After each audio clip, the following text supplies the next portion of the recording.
If you're looking to get faster in Forza Motorsport, I'm willing to wager that you've probably asked the question, will buying a new controller make me any faster? On paper, it seems like the answer would be yes, but the answer to this question isn't so straightforward. So, before you go out and spend $40 to $60 of your hard-earned cash on a new controller, I encourage you to watch this video in its entirety, as I'll be finding out if playing on a new controller actually results in any noticeable improvement in terms of pace. I will be testing 4 different controllers in this video, with the first one being a white Xbox One controller from 2017, the second one being a red Xbox One controller from 2019, and the third and fourth controllers being carbon black and electric volt Series S/X controllers from 2020 and 2022. I'll be conducting this experiment in the 2020 Honda No. 73 LA Honda World Racing Civic around the North Variant of Virginia International Raceway, and I'll be using the following dead zone settings across all controllers. I ran 10 laps with each controller for a total of 40 laps, and I'll be taking the 9-lap average from each controller to determine if there's any pace difference by playing with the older Xbox One controllers or the newer Xbox Series S/X controllers. I'm excluding the first lap from the average since starting laps aren't as fast as flying laps. Anyhow, starting with my 2022 electric volt Series S/X controller, I clocked in a 131.188 as my fastest time, with a 9-lap average of 131.529. In contrast to my carbon black Series S/X controller from 2020, the fastest time I managed was a 130.889, with a 9-lap average of 131.295.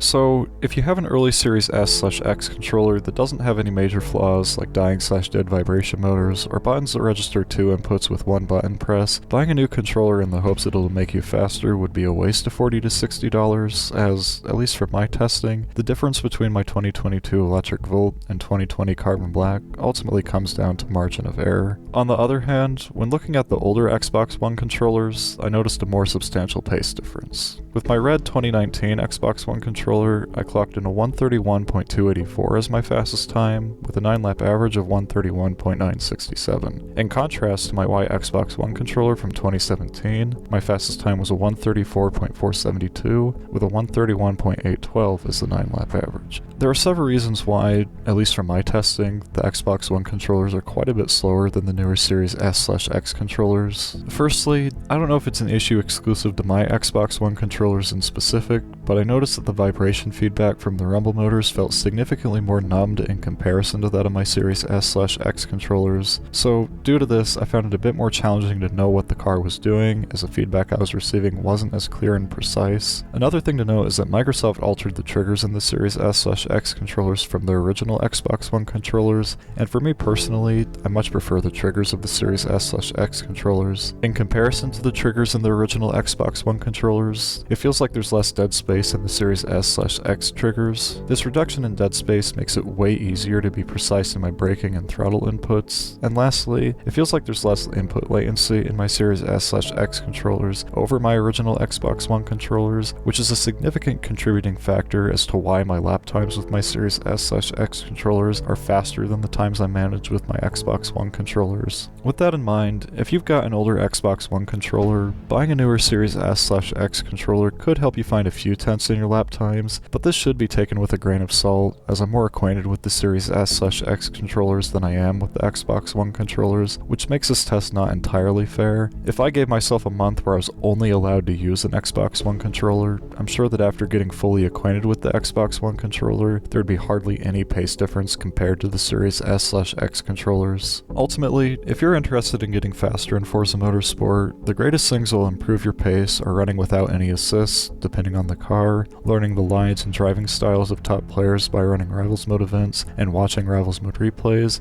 and most importantly, racing with people who are faster than you. It can be a challenge to do this in public multiplayer lobbies, so I recommend racing in organized community leagues from the likes of Delta Online Racing, DOR, the Online Racing Association, Tora, FTC Racing, Pendulum Tuning Garage, and several others such as MEA Online Racing. With that said, this video is coming to an end. I hope you found this video helpful, and I'll catch you in the next one. Thanks for watching.